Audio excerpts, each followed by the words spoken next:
A dusty blue sedan pulls into the gravel lot of a remote rest stop just off the highway. The afternoon sun beats down relentlessly, casting long shadows across the cracked pavement. A few semi-trucks idle in the distance, their engines humming like distant thunder. The rest area is quiet, only a vending machine hums softly near the bathroom entrance. As the sedan comes to a stop, the driver, a white man in his late 40s with a scruffy beard and cheap sunglasses, steps out and stretches as if he's just another road-weary traveler. He moves around to the passenger side, opens the door, and out steps a young black girl, maybe 10 or 11 years old. Her clothes are slightly too big, like they were grabbed hastily, and her sneakers are mismatched. She holds her small backpack tightly in front of her, gripping the straps like a lifeline.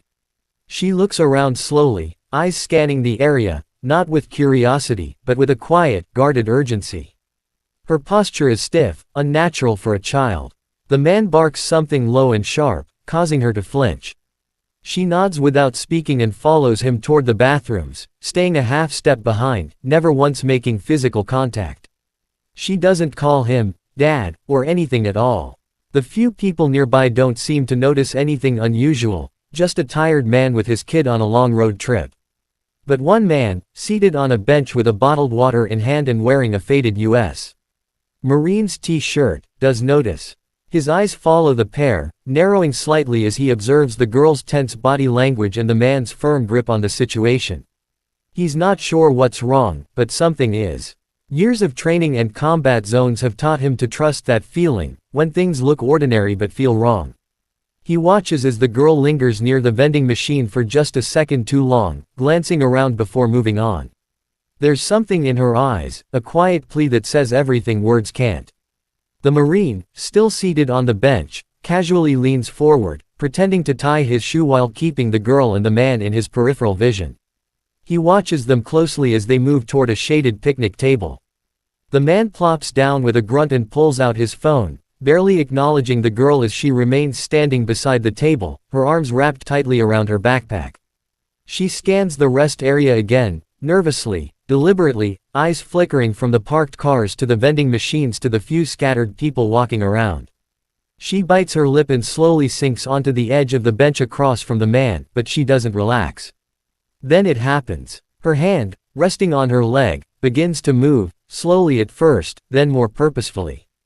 Tap tap tap, pause. Tap tap tap tap, pause. Tap tap tap. The rhythm is quiet, subtle, but unmistakable. 3 short, 3 long, 3 short. SOS in Morse code. It's almost imperceptible to someone unfamiliar, but the Marine notices. His brows knit slightly. He doesn't move, doesn't draw attention to himself, but his focus sharpens. He glances briefly down at his phone, pretending to check messages, all the while running the rhythm through his mind again. Yes, SOS. No question. She repeats the signal once more, glancing sideways at the man who's still engrossed in his phone. Her face is calm, but her fingers twitch with a mix of fear and urgency. The Marine studies her closer now. There's no playfulness in her eyes, no lightness or sense of belonging. This isn't a family trip. This is something else, something wrong. He notes other details. Her shoes are different sizes, her clothes look like they were pulled from a donation bin, and her backpack is clean but clearly worn. Meanwhile, the man with her still hasn't spoken a single word of affection or care, just short, clipped instructions and irritated glances. The Marine's instincts are fully awake now. This is no coincidence, no misinterpretation. That girl isn't just uncomfortable, she's afraid. She's signaling, hoping someone sees it. And he has. The Marine rises slowly from the bench, stretching his back as if easing into a casual stroll. He moves with the calm, deliberate pace of someone just taking a walk, but every step is calculated. His eyes stay trained on the pair from a distance, watching for any sudden movements, any more signals. The girl has stopped tapping now, her hands tucked into her lap, but her shoulders remain tight and her eyes dart to him once, just a flash of contact, like she's not sure if he saw, not sure if she should hope. He walks toward the vending machine near the bathrooms, close enough to get a better look without appearing suspicious. From this angle, he gets a clearer view. The girl isn't wearing any visible jewelry, no watch, no friendship bracelets, nothing personal. Her backpack has a small tear on the bottom seam, and the zipper is frayed. A faded school tag dangles from one of the straps with a name barely legible, Jayla Thompson. The Marine commits it to memory. The man she's with notices the girl's wandering gaze and snaps something at her, voice low but harsh, his hand jerking toward her in a warning gesture. She instantly looks down, shrinking into herself. It's a reaction he's seen before, in kids pulled from bad homes during overseas relief missions, in victims at shelters he helped rebuild after disaster zones. The Marine's gut tightens. This isn't a misunderstanding. This isn't a grumpy dad and a tired kid on a road trip. There's no warmth, no rapport. The girl hasn't smiled once. She hasn't spoken, laughed, or leaned in for comfort. She's all silence and tension. And the man, he's too detached, too dismissive, not just tired, disinterested, almost annoyed by her presence. Just to be sure, the Marine looks around the lot. No other cars seem connected to the pair. He doesn't see a booster seat or any signs that the vehicle was set up for a child. The sedan's backseat is cluttered, but not with toys or snacks, only fast food wrappers, an old duffel bag, and what looks like a worn-out road atlas. A lifetime of service has taught him that evil doesn't always look like a monster, it often looks ordinary, even boring. But it leaves signs. And right now, this rest stop is full of them. The Marine steps away from the vending machine, sipping from a bottled water he didn't want, thinking through his next move. He can't storm over there, not without escalating the situation. If the man senses suspicion, he might bolt with the girl or worse. The Marine needs time, and he needs backup. With one hand casually in his pocket, he pulls out his phone and opens the contacts list, pretending to scroll. He hits the emergency line, keeps the phone low near his chest, and speaks calmly. This is Sergeant David Knox, U.S. Marine Corps, retired. I'm at the Pine Valley Rest Stop, off Highway 49. I believe I'm witnessing a possible child abduction. Young black female, approximately 10 or 11 years old, in the company of an older white male. She's signaling distress, SOS in Morse code. No physical signs of injury, but the situation doesn't feel right. Please advise and dispatch units. The dispatcher acknowledges the report, promises a patrol car will be there within 10 minutes. 10 minutes. That's an eternity when something's wrong. Knox ends the call and returns the phone to his pocket. He glances around again, measuring the distance between him and the pair. Close enough to intervene, but not so close to startle. He starts walking, this time toward the picnic table where the man and girl sit. His approach is non-threatening, casual. He nods with a friendly smile as if he's just a bored traveler looking for small talk. Long drive? He asks lightly. The man looks up, eyes narrowed beneath his sunglasses. Yeah, headed east. Same here, Knox replies, standing just far enough away to let the girl feel space. Hot one today. Kids get cranky on the road, huh? He lets the sentence dangle, studying their reactions. The man grunts. She's fine. Knox nods slowly, then turns slightly toward the girl. Hi there. You doing okay? The man cuts in quickly. She's shy. Doesn't talk to strangers. Knox keeps his face neutral. That's smart of her. He kneels slightly to her level. You thirsty? I've got a spare bottle of water. She hesitates, eyes flicking to the man. No, she's good, the man says, sharper now. He shifts on the bench like he's preparing to stand, one hand on the table. Knox gently places the water bottle on the table and straightens up. Well, I'll leave this here in case you change your mind. His eyes meet the girl's just for a second.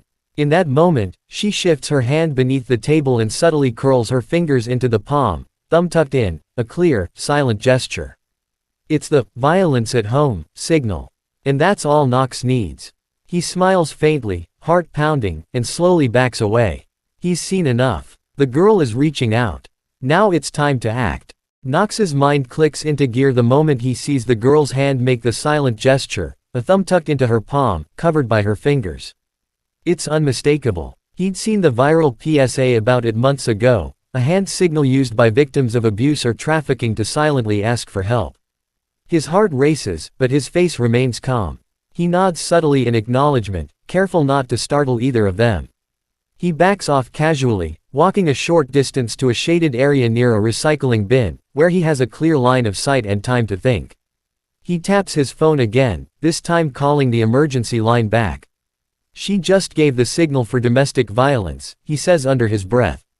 The situation is urgent. He's getting restless. I'm staying close. The dispatcher's voice tightens. Understood. Units are en route. ETA 4 minutes.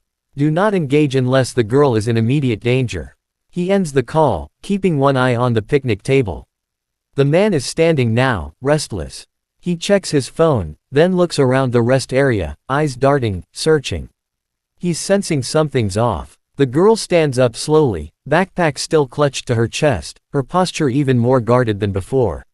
Knox can't let them get into that car. He starts walking back toward the vending machine, slowly circling, positioning himself between the man and the sedan. The space closes in as he does, no longer a passerby, but an obstacle. The man sees him again and scowls. Something you need, he calls out, voice edged with irritation. Knox stops, hands open and non-threatening. Yeah, he says, tone level but firm. Actually, I've got a few questions. The man stiffens. Why? You with somebody? No, Knox replies, eyes unwavering. Just a citizen who pays attention. The girl is frozen, wide-eyed behind the man. Knox takes a slight step forward, drawing the man's attention completely to himself. She told me something without speaking. You know what I mean. The man's expression twists, defensive now, aggressive. I don't know what you think you saw, but this is my daughter. Knox shakes his head slowly. She didn't call you dad. Not once. The man's jaw flexes. Back off. You're harassing us. Knox doesn't budge. I'm not laying a finger on you. But I am standing right here until help arrives. You're not taking her anywhere. Tension crackles in the air. The man takes a step, posturing, but Knox shifts too, solid, unmoving, years of combat behind his eyes. He doesn't flinch. The girl takes a trembling step backward, closer to safety, closer to the future Knox is trying to hold open for her. Then, in the distance, sirens begin to wail. The man hears it, and for the first time, real fear creeps into his face. The man's head snaps toward the distant sound of sirens, his eyes narrowing as the unmistakable wail grows louder. He shifts his weight, glancing toward the car like he's calculating whether he can make it out of the lot before the flashing lights arrive. Knox sees the shift instantly and subtly moves to block any direct path to the sedan. He doesn't say a word, he doesn't need to. His stance alone makes it clear, you're not leaving with her. The girl is still frozen beside the picnic table, eyes flicking from the man to Knox, then toward the road as the sirens grow nearer. She looks like she doesn't dare believe what's happening, like any sudden move might shatter the fragile hope just beginning to bloom inside her. Knox keeps her in the corner of his vision, reassuring her not with words but presence. Then, in a rush of gravel and flashing red and blue, two patrol vehicles tear into the lot. Tires crunch. Doors fly open. Officers exit with practiced urgency, one male, one female. Hands hover near holstered weapons, but they don't draw. Yet, the male officer calls out first. Sir, step away from the child. Now. The man throws up his hands with exaggerated disbelief. What the hell is this? I didn't do anything. She's my daughter. The female officer approaches cautiously, her eyes moving between the girl and the man. Then you won't mind if we have a quick chat. Ma'am, she says gently, addressing the girl now. Would you come with me for a moment? The man's demeanor changes in an instant, his voice rising, laced with fake outrage. She's scared, she doesn't know what's going on. This is harassment. Knox stays quiet, but steps back as the officers close in, his job done, at least for now. The girl hesitates, glancing at the man as if waiting for some kind of permission. The officer notices and softens her tone further. You're not in trouble. I just want to make sure you're okay. After a beat, the girl takes a single, brave step toward the officer. Then another. Her grip on her backpack loosens just slightly. Good girl, Knox mutters under his breath. The female officer guides the girl gently toward the patrol car, away from the man, and begins speaking with her in low tones. The male officer turns back to the man. ID. Now. The man is fuming, pacing in small circles. You people are unbelievable. You see a white guy with a black kid and suddenly I'm a kidnapper. Knox steps in finally, his voice calm but unyielding. She made the SOS signal. Then she made the hand sign for help. Twice. That's not coincidence. That's fear. The officers exchange a glance. The male officer speaks again, this time firmly. We'll sort it out at the station. Hands where I can see them.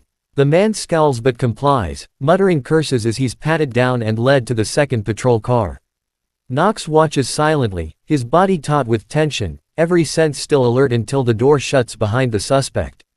Then he looks over to the other car, where the girl is sitting now with the female officer. Her face is still guarded, but there's something else there too, something small and precious. Relief. Inside the patrol car, the girl sits quietly in the back seat, her hands still gripping the edges of her backpack though not as tightly as before. The female officer kneels by the open door, her voice calm and steady, softened by experience. She doesn't press too hard at first, just asks the girl's name, whether she's hurt, if she's hungry. The girl answers in small nods, her voice barely above a whisper. My name is Jayla, she says finally. The officer smiles gently. Hi, Jayla, I'm Officer Reynolds. You're safe now, okay. That man, he's not going to hurt you. Jayla looks away for a moment, her jaw tight. He told me if I talked to anyone, he'd leave me somewhere worse. Said nobody would believe me anyway. Well, I believe you, Reynolds says. And so does that man over there who saw you ask for help. She nods toward Knox, standing a short distance away, arms crossed, watching the patrol cars with a soldier's alert stillness. Jayla's eyes follow the nod, landing on Knox. For the first time, they fill with something deeper than fear, recognition. He saw her. He listened. And because of that, she's not alone anymore. With patience and kindness, Reynolds begins to guide Jayla through the story. Bit by bit, the pieces emerge. She had been walking home from school 2 towns over when the man in the car pulled up, said he was sent to pick her up. She didn't recognize him, but he knew her name. He used a photo of her mother on his phone.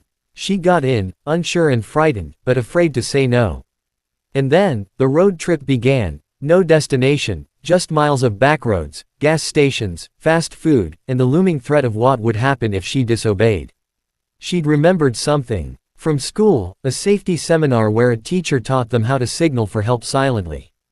SOS with fingers, the domestic violence hand gesture. She practiced it in her lap when she thought no one was looking. I didn't think anyone would notice, Jayla says softly. Reynolds squeezes her hand gently. He did. Across the lot, Knox watches the scene unfold, standing just outside the range of the conversation. He's not looking for thanks. He just needs to know she's okay. When Officer Reynolds nods toward him again and Jayla waves timidly through the patrol car window, Knox nods back, expression unchanged, but his chest rises with a long breath he hadn't realized he was holding. She's safe. That's what matters. News crews gather outside the local police station the next day, their cameras and microphones poised to capture the story that has captured the town's attention. A crowd of neighbors and well-wishers forms, faces full of relief and gratitude. Jayla's family stands together, holding each other tightly, tears streaming down their faces as they thank the officers and, quietly, the man who made the call that saved her. Sergeant David Knox stands a little apart from the crowd, his hands in his pockets, watching the reunion unfold with a quiet satisfaction. Reporters ask questions, their voices overlapping with the buzz of flashing cameras. How did you know something was wrong? What made you act? What would you say to others who might notice signs like these? Knox answers calmly, giving credit to his training but emphasizing the power of paying attention, of trusting your instincts. Jayla's parents speak with tears in their eyes about their daughter's bravery, how her silent signals saved her life, and how they are forever grateful to the Marine who saw beyond the surface. The story quickly spreads through social media and news outlets, inspiring awareness about the silent hand signals that can help victims reach out for help when words fail. As the crowd begins to disperse, Knox steps away from the limelight, heading toward his car parked a few streets away. He pauses, glancing back at the station where Jayla's family is still gathered, the girl smiling gently now as she clings to her mother's hand. He breathes in the evening air, the sky streaked with the soft pinks and purples of dusk. He doesn't seek praise or recognition. For him, it's about the quiet moments where vigilance meets courage, where a small gesture can change a life. He knows there will be other calls, other chances to make a difference, whether in uniform or out of it. With a final look at the peaceful scene behind him, Knox climbs into his car and drives off, ready to serve in whatever way the road ahead demands.